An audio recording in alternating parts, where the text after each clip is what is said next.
Bonjour tout le monde, c'est Marie-Hélène Rizy. J'espère que vous allez bien.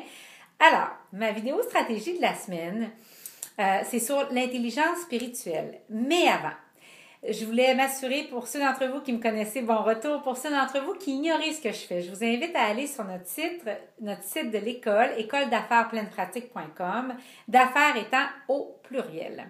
Et de là, vous allez vite découvrir que je suis avec Stéphanie. Nous sommes les ressources numéro 1 en francophonie pour montrer aux femmes spirituelles et audacieuses qui vendent un service à créer une pleine pratique rapidement, tout le temps. Et donc, nous avons créé une école d'affaires qui couvre autant le côté spirituel que le côté business et marketing et comment devenir un excellent leader dans votre industrie. Alors, cette semaine, je voulais vous parler de l'intelligence spirituelle. En fait, on connaît tous l'intelligence, le QI, puis on a entendu parler aussi de différentes autres formes d'intelligence, comme l'intelligence émotionnelle, les intelligences musicales, l'intelligence multiple, bref. Beaucoup d'études ont été faites sur l'intelligence et ont découvert différentes facettes. Et en 2001, il y a un livre qui s'appelle SQ, Spiritual Intelligence, The Ultimate Intelligence, qui a été publié en 2001, et dans lequel les auteurs ont vraiment mis sur la table l'intelligence spirituelle et ont expliqué, entre autres, que ça visait grosso modo à permettre à tout un chacun de comprendre ce qui est important pour soi, c'est-à-dire le sens de sa vie, ses propres valeurs. Et donc, c'est considéré dans une idée fondamentale de se sentir connecté à soi, aux autres et à l'univers, expliquent les auteurs dans l'œuvre en question. Et donc, la spiritualité n'a pas un lien nécessaire avec la religion, n'est pas associée non plus à la moindre croyance religieuse. Je sais que pour plusieurs d'entre vous, ce n'est pas une nouvelle. C'est la même chose dans ce que je crois aussi. Mais également, c'est plutôt la faculté qu'a chacun des individus se disant spirituels ou en cheminement vers la spiritualité à se poser la question « Pourquoi ?» puis à chercher des réponses pour sa vie pour se sentir de plus en plus serein. Alors, c'est quoi l'intérêt, si vous voulez augmenter votre leadership, de s'intéresser à ça? En fait, il y a un intérêt énorme, pour ne pas dire gigantesque.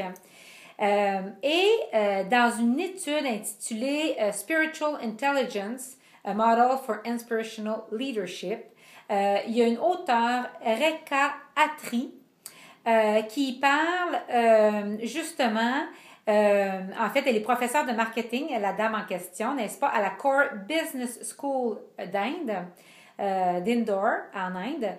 Et elle dit qu'une intelligence spirituelle va faire de vous un meilleur leader. Puis pourquoi? En fait, c'est le niveau d'interconnectivité que ça permet.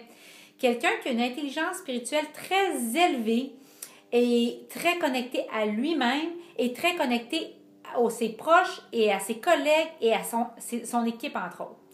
Et donc, si chacun des membres d'une équipe ou d'un réseau sont noués avec des liens très forts et qu'ils savent faire preuve d'interconnectivité, donc qu'est-ce qui va se passer? Ces équipes-là vont être très performantes.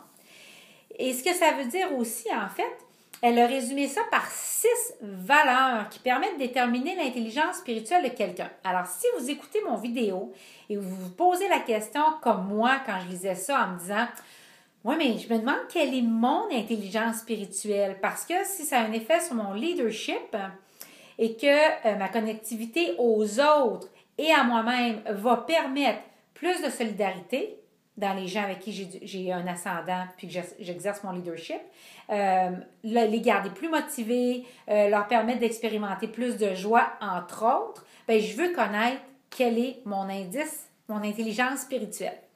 Et donc, les 6 valeurs fondamentales sont l'ouverture d'esprit, l'empathie, l'éthique, la sincérité, la créativité, la générosité. Alors, voici ma requête pour vous cette semaine. Je vous demande de vous auto-évaluer en premier sur ces 6 qualités-là. Et en deuxième, si vous avez le courage, demandez à 2-3 personnes proches de vous de vous noter sur 10 sur chacun de ces 6 qualités-là ou compétences-là, si on veut, afin de découvrir, d'avoir une petite idée de vos pistes d'amélioration, de vos points forts. Et après ça, vous allez pouvoir voir sur quelles compétences vous décidez de commencer à travailler ou travailler davantage. Alors voilà, pour plus de stratégies à chaque semaine, rendez-vous sur écoledaffairespleinepratique.com et obtenez notre rapport spécial 55 façons d'avoir plus de clients maintenant. Au revoir!